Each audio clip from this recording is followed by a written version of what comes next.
So, bilk. Yung bilk is yung lolokohin mo yung isang tao ah, para kutoongan siya o kuhanan siya ng pera.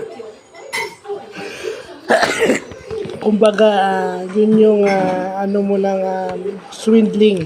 Yun yung synonym ng swindling at yung tinatawag na defraud. So, lolokohin mo yung isang tao o yung isang kumpanya para magbigay sa'yo ng pera illegally. So, ibig sabihin,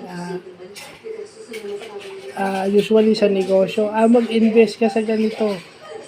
May company sila, bumili, magbigay kayo ng ganito para makuha nyo itong ganito kagandang produkto tapos hindi naman pala.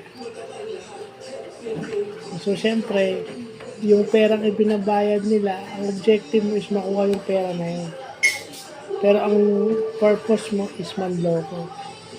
To steal money from anyone or from a company with the purpose to cheat or deceive someone. Yun ang ibig sabihin pala ng bill. So again, English sa law at saka sa law at saka law enforcement at saka sa business. So, yun lang pa.